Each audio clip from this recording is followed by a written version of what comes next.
सामान्य विज्ञान इयत्ता 6वी धडा पहिला नैसर्गिक संसाधने हवा पाणी आणि जमीन। तर आज आपण जमीन शिकणार आहोत।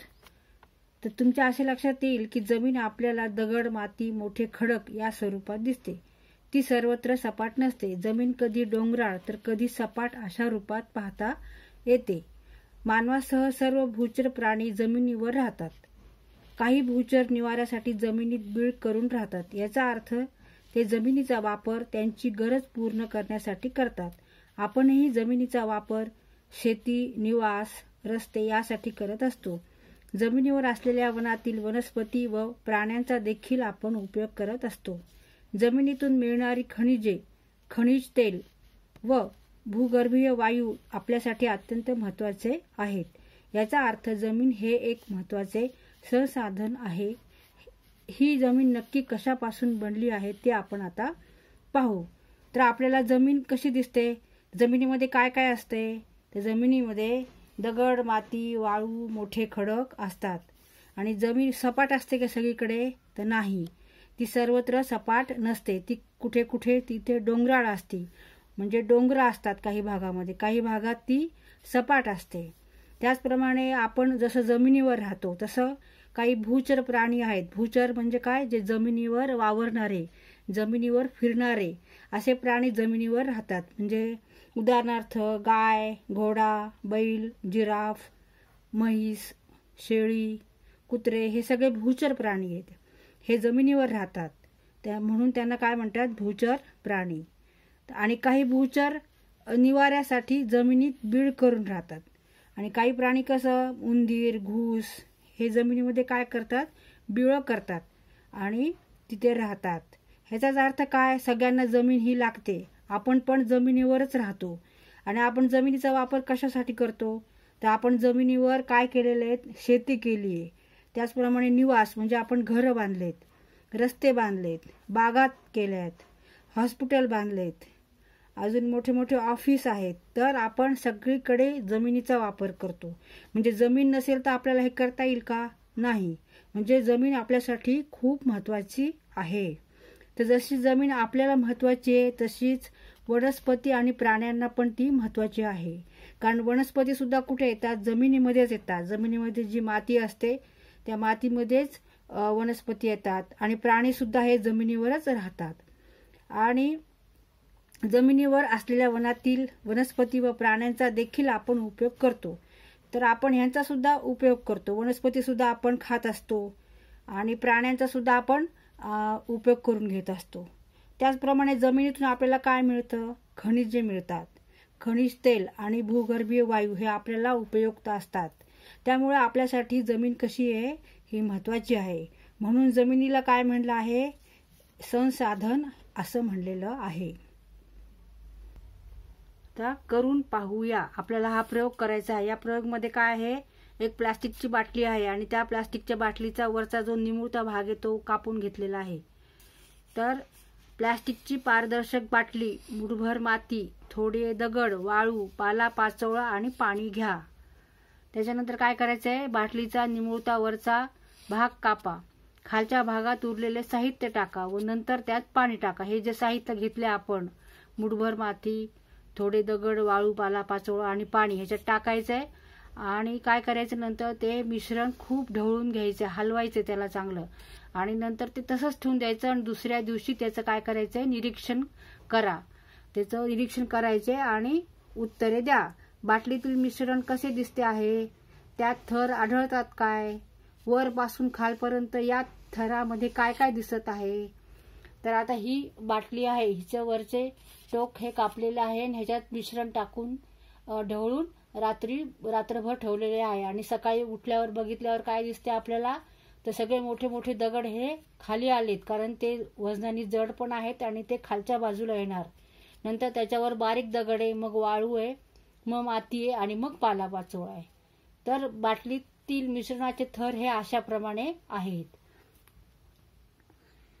तर आपण आता जो प्रयोग केलेला आहे त्या प्रयोगामध्ये जसे थर आहेत की मोठे दगड हे कुठे आहेत, सगळ्यात खालच्या भागात आहेत, नंतर बारीक दगड आहे त्याच्यावर वाळू आहे, त्याच्यावर माती, त्याच्यावर पालापाचोळा आहे, सगळ्यात वर पालापाचोळा आहे. तर ह्याचप्रमाणे आपली जमीन आहे. तर आता आपण ह्याचं वाचन करू. पृथ्वीवरील जमीन देखील याचप्रमाणे आपल्याला पाहावयास मिळते. तुमच्या जवळपास जर पाईपलाईन टाकायचे काम चालले असेल तर त्यासाठी खणलेल्या खड्ड्याचे नीट निरीक्षण करा. सोबतच्या आकृतीप्रमाणे तुम्हाला जमिनीच्या खाली काही थर आढळतील. आता ही आकृतीचं निरीक्षण करायचं आहे. ह्या आकृतीचं निरीक्षण करू आपण. तर आकृती कशाची आहे? जमिनीचे थर. तर आकृती आहे जमिनीचे थर. जमिनीच्या थरांची ही आकृती आहे. आपल्या जमिनीमध्ये कसे थर आहे, सगळ्यात वरचा थर तिथे काय आहे? ही वनस्पती वाढलेली आहे.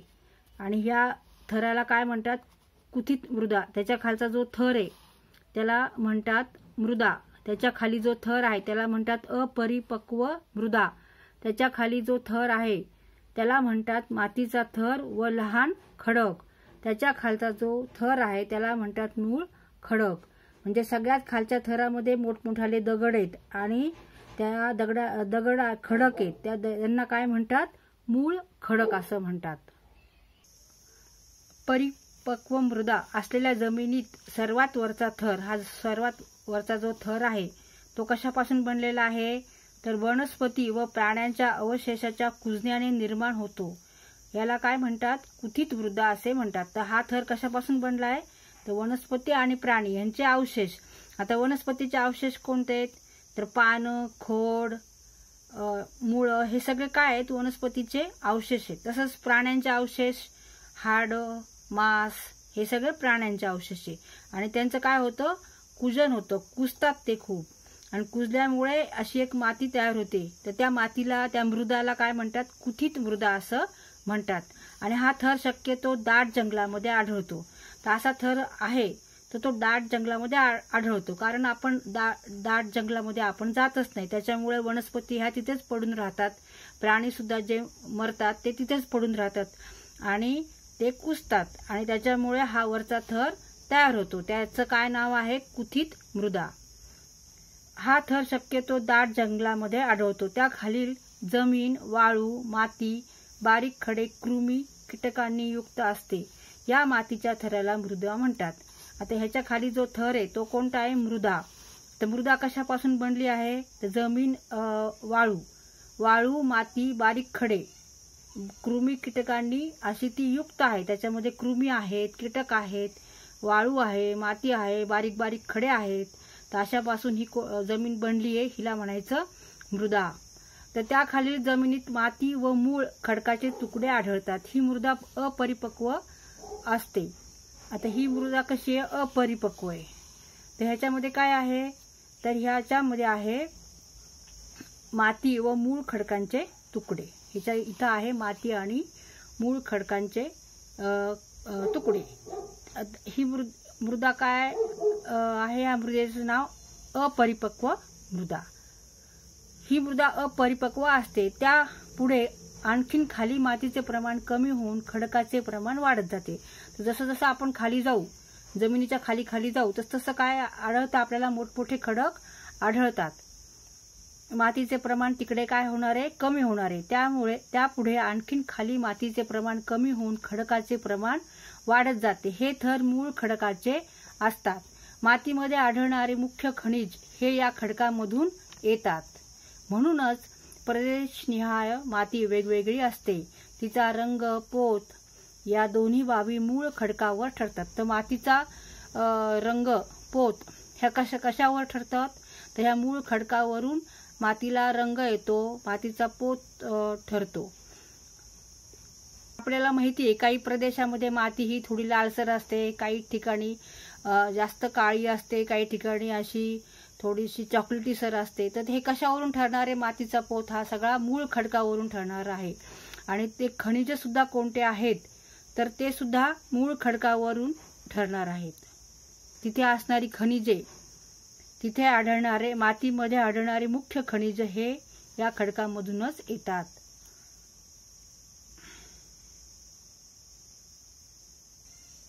आता मृदा तयार होण्याची क्रिया. जमिनीवरील मृदा जमिनीवरील मृदा ही नैसर्गिक प्रक्रियेतून निर्माण होते. मूळ खडकाच्या अपक्षयातून मृदेसाठी अजैविक घटकांचा पुरवठा होतो. ऊन, वारा, पाऊस यापासून निर्माण होणाऱ्या उष्णता, थंडी आणि पाण्यामुळे मूळ खडकाचे तुकडे होतात. मूळ खडकाचे तुकडे काय होतात? तर उष्णता, थंडी आणि पाणी यामुळे काय होतं? मूळ खडकाचे तुकडे होतात. म्हणजे ऊन, वारा आणि पाऊस यामुळे मूळ खडकाचे तुकडे होतात. त्यापासून खडे, वाळू, माती तयार होते आणि मग मूळ खडकाचे तुकडे झाल्यापासून होतात आणि त्याच्यापासून काय काय तयार होतं? खडे, बारीक खडे, वाळू आणि माती तयार होते. आणि या घटकामध्ये सूक्ष्मजीव, कृमी, कीटक आढळतात. उंदीर, घुशीसारखे क्रदंत प्राणीही आढळतात. तसेच जमिनीवरील झाडाची मुळे देखील खडकाच्या अपक्षयास मदत करतात. मृदा निर्मितीची प्रक्रिया मंद गतीने सतत सुरू असते. परिपक्व मृदेचा 2.5 सेंटीमीटरचा थर तयार होण्यासाठी सुमारे 1000 वर्ष लागतात.